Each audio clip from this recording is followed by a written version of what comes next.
Thank you so much, Stella, and you're very welcome to our first live discussion here in the Agriland tent at the National Ploughing Championships in Ratheniska in County Laois. As Stella said, the sun is still shining and we're delighted to be joined by a great crowd here in the tent for our first discussion, which we're focusing on water quality and the nitrates derogation, which of course are crucial issues, particularly for our dairy farming sector. I'm delighted to be joined here on the stage by Dr. Joe Patton, and of course Joe is the head of Dairy Knowledge Transfer Group with Teagasc. Beside him is Bruce Thompson. Bruce is a dairy farmer in County Laois. Mairead Whitty is also joining us. Mairead is from LawPro, which is the Local Authority Waters Programme, and she is the Farming for Water EIP project lead, and we'll be hearing all about that EIP. And also on the panel, I'm delighted to be joined by Ted Massey, and Ted Massey is a senior inspector with the Department of Agriculture, Food and the Marine, with responsibility for water and air quality. Thank you all so much for joining us on the panel today. And I suppose, Ted, I'm going to start with yourself because it has been a huge talking point here at the National Ploughing Championships, water quality derogation. Obviously, the sun is shining, everybody's in good form, but there is a job of work to do, use a political term here when it comes to water quality in this country. And we've had a delegation over from the European Commission in recent days following an invitation from Minister for Agriculture, Charlie McConalogue, to have a look at just how we're doing because, of course, we're in a cycle when it comes to Ireland's nitrates derogation. Can you tell us firstly, I suppose, how the visit went and where they went? It went well, Aisling. We had two officials over from Brussels. They flew in on Monday, they flew out yesterday evening, so they spent 3 days effectively here. As part of that, we brought them to a number of farms, but we also had very strong engagement with stakeholders in terms of the farming organisations, the agri-food processors, the EPA, Teagasc and LawPro as well. So I suppose our objective in inviting them over was to let them witness the actions that are taking place on the ground across the agri-food sector from a water quality perspective, and also to take the opportunity to communicate to them how Ireland is unique in terms of our grass-based livestock production systems, and also I would suggest our willingness to engage around water quality. Yeah, and I suppose it is so crucial as well, you know, when it comes to our derogation, Ted, because so many farmers out there are relying on this derogation. They are uncertain about it. It is impacting decisions maybe making on farm at the moment because we're not sure where this is all going. And have we any sense of how the Commission felt when they were getting back on the plane over to Europe when they left Ireland? So, having spent those 3 days with the officials, I would say they went home with a recognition that there is an acceptance that we as a sector need to do more regarding water quality in Ireland, that there is a willingness to take that action, and that we have the tools in place, like we've a wealth of data from the likes of the EPA, Teagasc's Ag Catchments Programme, the work that LawPro do in consultation with the likes of ASSIP, and that engagement is taking place on farm and right across the agri-food industry. And the Commission talked about success. And they talked about being confident that we would achieve success. And I suppose from our perspective and from the Commission's perspective, success is going to be a reduction in the level of nutrients in our water. So a reduction in the level of nitrate and a reduction in the level of phosphorus in our water primarily. Yeah, and look, I mean, there is an issue around lag times. We've discussed lag times here on the stage in recent days, and whether that's a scientific lag time, which is when we see the action taking effect on the ground and we see the water quality testing improving and everything like that, but also implementation, and we need time for farmers to come on board, and we'll talk in a minute about the Farming for Water EIP as well with Mairead. But were the Commission, I suppose, showing any flexibility around that issue of lag times? I suppose the issue of lag times from the Commission's perspective is a scientific one. You know, and it's that lag time between when the action takes place on the ground and when you see the full impact. And that will vary. It'll vary by soil type. And then things like weather will also have an influence on it. And like if you look at the data from the EPA, the latest data they have published relates to the year 2023. And they were very clear, we did not see any sign of improvement in our water quality data for 23. But if you think back to the weather we had last year, it was not a normal year in terms of its weather. And I'd be confident, given more normal weather this year, and given the actions that farmers are continuing to embrace on the ground, that we will see improvements in our water quality data. So hopefully that EPA report, not too much of a blot on our copybook when it comes to the Commission's consideration for us. Well, like when we're going to apply for derogations, just to step out the process. And as set out in Water and Agriculture, the Minister's plan in terms of improving water quality and securing the next derogation, the intention is in Q4 of this year to formalise our application for the next derogation. And then next year, we'll have to make presentations in Brussels to the Commission and our fellow member states to set out our water quality data, what we're doing from a water quality perspective to improve that data, and our overall agri-food sector here. So our aim is to get to the point where the Commission can be assured that they can grant us a derogation. And it will be 2024 water quality data will be what will ultimately inform that decision, because by then we will have 2024 data. Okay, a lot of readers to Agriland may have heard about the Farming for Water EIP, and Mairead Whitty is with us from LawPro. I suppose, Mairead, firstly, can you tell us who are LawPro? What is your role in all of this? Yeah, so LawPro are the Local Authority Waters Programme, so it's a national shared service across all the local authorities. And we have a number of different remits, and one of them is the science side. So we have a number of scientists who look at the water bodies and see what is happening in them and what is causing that impact. So once we've identified that, so it could be the likes of agriculture, it could be a wastewater treatment plant, it could be hydromorphology, we then send a referral to the relevant pressure owner. So that's the science side of LawPro. We also have a coordination side under the River Basin Management Plan, whereby the various different actors that are involved are brought together in a coordinated manner, and we organise and coordinate those meetings. And then we have a community side where we have community water officers who work with community groups around water quality and helping them to access the funding that's available there. And funding is a big part of this as well, Mairead, because I've been speaking to people involved on the ground with water quality projects, and they've said that farmers know. Farmers are very much aware of how crucial it is that we improve our water quality. We'll be speaking to Bruce about his farm and what he's been doing in just a second. But I suppose in a broader sense, Mairead, it's been the issue that farmers are aware of the issues, but then sometimes paying for that remediation works, the capital works, is an issue. And that's where this EIP comes in. Can you tell us about what Farming for Water is, what it's going to look like, and how we're going to get 15,000 farmers involved in it?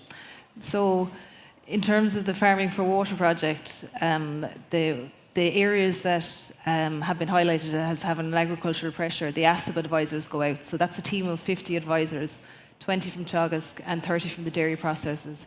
And they look at what's going on those specific farms in those areas, what the pressures are and what can be done about it. And a review of that process found that funding was an issue for those supplementary measures, the things that had to be done over and above compliance. So that's where the EIP comes in. So the EIP is co-funded by the EU, the Department of Agriculture and the Department of Housing. And there's €50 million in funding for farmers to install measures that will protect and restore water quality on their farms. So the ASP advisor goes out with the farmer, they look at the issues, identify the measures, and then put an application into ourselves, which we verify, and those measures can be funded. Okay.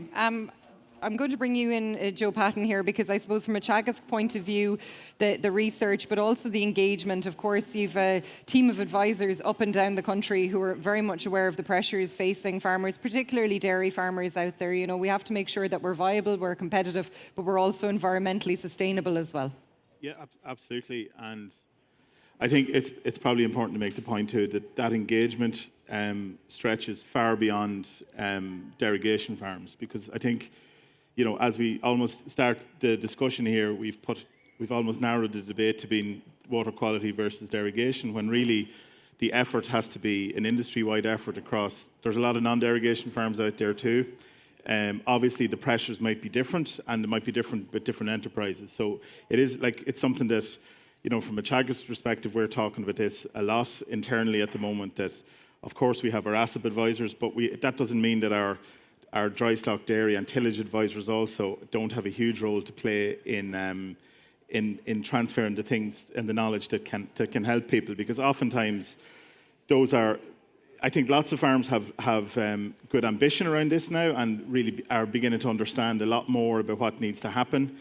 But that has to be actioned every week and every month across the year. And what to do is very important. So it's a challenge, I would say, and we've talked about this a lot internally, that it's sort of a different challenge than, for example, the climate challenge, where the climate challenge tends to have actions that would be almost universal. So, for example, protected urea or maybe some of the methane mitigation strategies or breeding are very almost universal, whereas the water quality issues can be very site-specific, which means it's a ground campaign that's needed, and that's where we're sort of planning to go. Okay, Bruce, I'm going to bring you in here. You're a dairy farmer in County Laois. Can you tell us a little bit about the farm, firstly? Okay, it's Spring Calvin Dairy Herd. We're milking just short of 300 cows. It's a family-run farm, and I have people employed with me, and 60% of the farm is leased. That's the basic run of it. Okay, and when it comes to environmental pressures and water and everything, is that something, Bruce, that you've always been very conscious of, or is it more recent times that you've come to be more, I suppose, keenly focused on it? No, it's more laterally that I've become focused on it, realising that what I'm doing on my farm on a daily basis has an impact on the environment, water quality, emissions, biodiversity. We didn't really realise in the past what effect small decisions I was making on my farm had in the bigger picture when that was collectively put together. So, putting that all together, everyone has to do their bit. So that's why we're looking at those areas now. Okay, are you in derogation yourself, Bruce? We are indeed, yeah. You're in derogation. Okay, so I mean, you're keenly following, I'm sure, what's going on with the European delegation as well coming over, and it's very, very crucial for the likes of you on your farm. In terms of the measures and the actions that you've implemented on the ground, can you share with us what you've been doing? Yeah, we kind of looked at maybe a three-prong approach. So we had interception maybe first. So we cambered the roadways and put in sedimentation ponds. So if there's any runoff from the farm roadways that goes into a pond, settles, and we can clean out what might come off of it there. We're looking at wider buffer areas. We're spreading slurry in the springtime. In terms of production, then we reduced our clean water getting into our slurry tanks by covering our outdoor cubicles last year. So that gave us more options then in terms of how much slurry we could spread and when we could spread it. We're also looking at the protein percentage of the rations that we're using to put less nitrogen into the cow's urine when they're grazing. We're also using plantain in the mixes. So that works as a diuretic, which means that the urine has less nitrogen concentration in it from the animals. We have the clean water coming off of the farmyard that goes into waterways, so off of roofs and clean yards. That goes into an attenuation pond, which we have fish and plants in it. So that water's clean, and we're making sure it's clean. Mm-hmm. They're all areas. We also have gone using more protected urea, 100% on the grazing platform, which gives us more options when we can spread, so we don't get a luxury uptake in the grass. And we're using low emission slurry spreading, front loading that and spreading little and often. Blanket spreading of chemical N then is we've gone away from that, and we're going little and often with that now. Yeah, and have you seen an improvement in water quality? Are you testing locally, or is it more in a catchment based? To be honest, we're not in a catchment area, but we're testing our own water, and it's as clean as it ever was, which is pristine. And very satisfying for Very you. satisfying, yeah. We just want to keep it that way. Yeah, absolutely. And Ted, I suppose you're hearing Bruce there, like that's, you know, a real active farmer there on the ground taking very proactive measures as well with a tangible result. I think the catchment-based approach has been quite successful as well and bringing farmers together through the likes of LawPro and ASSIP as well and engaging with farmers on the ground and bringing everybody along on the journey. Yeah, and it is an issue for everybody. As Joe said, it's not just about derogation farmers. When we look at the quality of the water in the river when it reaches the estuary, that's a reflection of the cumulative impact of everything in that catchment that has taken place, be that agriculture, be that urban wastewater, domestic septic tanks. But, you know, within agriculture, that's the area we have to focus on, and that's where it's an issue for all farmers, you know, to just try and tweak the system to reduce the risk of the loss of nutrients from the system, because that's a loss economically, and it's presenting a significant risk environmentally. Yeah. And Joe, do you find that as well? Like, I suppose the knowledge transfer programs, the farm walks, all of that, farmers are engaging in that process as well and coming along with this journey? I think they are. Like, it's something we can see now, and it's, you know, it's an effort, I suppose, that we've been putting in, and through the co-ops as well, a lot through the joint programs, that water quality data and water quality steps, I should say, or even things like nitrogen efficiency, for example, they are now really beginning to appear a lot more in our standard publications. Everyone wants to know about milk yield and how many cows are on the farm, but now nitrogen surplus and things like that are becoming much more prominent, and they're being better understood now. As a result, people have a fair idea of what that should be or could be on farms. So, for example, last week at the Milk Quality Awards in Limerick, it was clear on the host farm there, they've made huge progress through an awful lot of the things that you've mentioned, actually. Yeah, that's the farm of John McNamara, yeah, John which McNamara, we featured on the Agriland website, so people should check him out. Yeah, he's very impressive. Yeah, so very impressive. But, like, John has managed to maintain, you know, high animal performance, good profitability, high quality milk, good animal welfare, and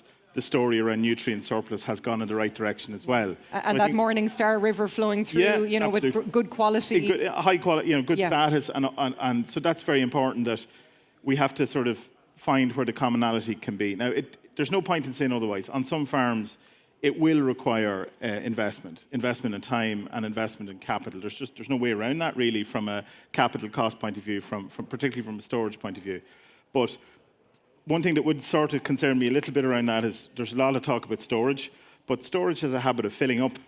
Yes. So it still comes back to the management of the storage that's on farm, because it's something we see a lot where, you know, the management of storage, even if the storage is adequate on paper, it still needs to be correct. And the practices maybe that you've talked about there, Bruce, are very important. So, you know, the step back zones and whatever else. Like, there's no point in having loads of storage when you do spread, you spread in the wrong place. And that's something I was speaking to somebody recently about who's involved in the ASSIP program, and he was saying that, you know, over the years there has been a lot of investment in farm infrastructure on yards, and in a lot of cases, you know, yards have been, particularly maybe dry stock, that they're sorted when it comes to, as you say, slurry storage and issues like that. But the land management is where we have to draw our attention to now, as you say. It is that way. And look, I suppose, to be fair, an awful lot of this stuff, I think it makes intuitive sense to people. I mean, farmers are well in tune with their own business, and maybe you said it yourself, Bruce, sometimes it just takes a conversation to start to say, okay, maybe I should just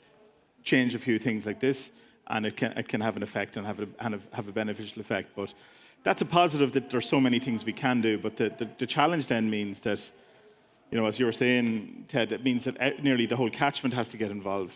Yes. To really see the difference. So that's where the real challenge will be. And Mairead, is that a challenge from a LawPro point of view? The catchment-based approach is great, but as you say, Joe, we need everybody to come along on that journey then as well to see those results. Yeah, but the appetite is there to do it. Like, we have the various different enterprise types and the various different advisors, and they are working together. And we have found those large engagement groups are very valuable for, you know, engaging in a large number of farmers at one time, and then they can go away and have a discussion amongst themselves, because I suppose once one of those farmers goes into the scheme or the project, they have the experience that they can then relay, and it's that peer-to-peer learning that's very important in it. Yeah. So it's demonstration farms is something that we're really targeting so that they can see exactly what we're talking about. Yeah, But the appetite is there. And Bruce, I was going to bring you in there. Like, as a farmer, you want to see results. You know, farmers like to talk to other farmers. They want to see what works, what doesn't work. And obviously,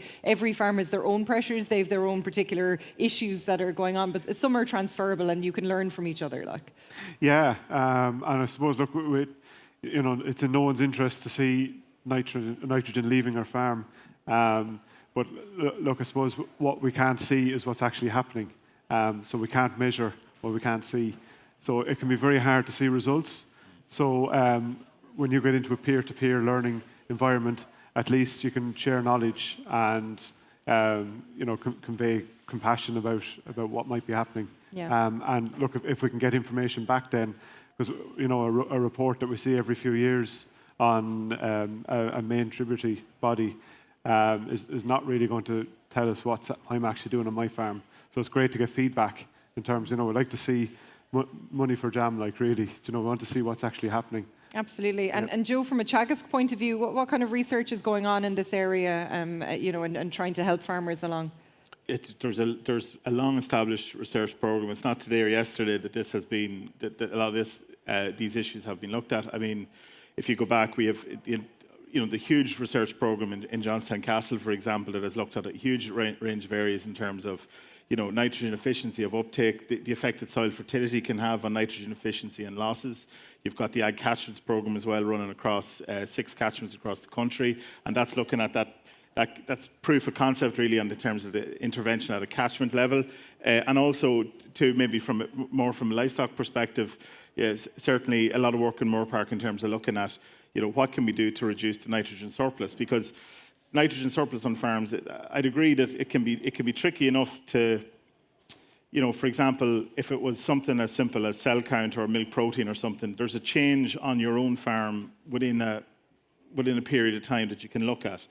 Water quality is a lot more abstract, I would say, because you make a change on what measure or metric are we actually looking at. So something like nitrogen efficiency or nitrogen surplus is a good proxy or a good indicator of what the farm is contributing. So that's where we would be focused on. So you look at, there's a lot of modelling work on that in terms of how do you reduce the nitrogen surplus and the protein percent in concentrate, as you mentioned, where we're at in terms of the grazing pressure on platforms, questions around, incorporation of clover and getting the right balance for fertilizer and all of those issues together. So I suppose what we try to do maybe is say that for the individual farmer for the moment, we say focus on storage, we say focus on management of organic manures, and then also maybe if there's a measure or a figure we could look at, it's the nitrogen surplus figure, which gives people a good starting point to see where are they at in the journey, I suppose. Yeah, and Ted, I suppose from a compliance point of view, and nobody wants to talk about being punitive or anything like that, but obviously farm inspections play a very important role as well when it comes to water quality, ensuring that everything is up to scratch. And from a department point of view, I suppose making that process as smooth as possible, because a lot of farmers, inspections can cause an awful lot of stress out there. Yeah, so we want to get to a point where people are achieving compliance. Part of that, unfortunately, has to be in farm inspections, but it's also, about knowledge transfer, awareness raising as well. And I think that's a key role, and that's why the Minister for Agriculture wrote to Teagasc earlier this year, asking them to prepare a multi-actor advisory approach to target water quality, and that led to their campaign, Better Farming for Water: 8 Actions for Change. And I think that's very welcome. And again, it's another example of the entire industry coming together, and that there's in with the likes of the Water EIP, ASSEP's work, and all those initiatives that have been taking place over a number of years. And I think, we're going to get to the point where we're going to see them all starting to pay dividends, hopefully in terms of our water quality. Yeah, and I mean, I don't mean to bring it back to the derogation again, Ted, but I suppose on a level of being confident as things stand, is it possible to say that we have a level of confidence that we could retain that derogation beyond 2025, or do we still need that water quality data for this year? If you look at the Nitrates Directive, it's very clear. Member States may be granted a derogation, provided that will not prejudice achievement of the directive's objectives. And they are to reduce and prevent pollution of water caused by agriculture. So that's the bottom line. Like, water quality data is really what's going to inform that decision. And that's why we all have to get behind this, and continue the work that is there and try and further develop the momentum that's there behind it. Yeah, are farmers contacting you, Joe, in Teagasc, and your colleagues in Teagasc concerned about where we're going with this and the uncertainty around nitrates and derogation as well? Well, of course, yeah. It's a huge issue. I would say that perhaps maybe 12 months ago it was probably actually in bigger focus. I think people have maybe come to understand the issues a little bit more now. And I think it's important also that when we do talk about the water, the likes of the EIP, our own water campaign, the ASSET programme, I think there are actions available to farmers now, if you like, that they can take action themselves. The concern will still be there in terms of, I would say, to understanding how the decision is made. And I think that has been clarified over time as to that it really becomes a decision based at a commission level based on what the water quality trends are. So understanding that part, I think there's been a lot of people have come up to speed a lot on that over time to understand that. But certainly it's a concern for people because it has. Is it affecting management decisions on farm? It is affecting management decisions, but it's also affecting people's, not just today, but their ideas about what they want to do into the future, and the feeling of the economic viability of what they're doing. It would mean a very large change for the farmers affected by derogation, for sure. But I think it will also affect the farmers who aren't currently in derogation, because that's not just the group of farmers that are in there at the moment. They have there's a future generation coming through, possibly, and it might have an effect on the viability of what people want to do on their own land as far as that goes. And it will have knock-on effects on other enterprises as well, I would say. So it does create the concern. We have been asked a lot of questions on it.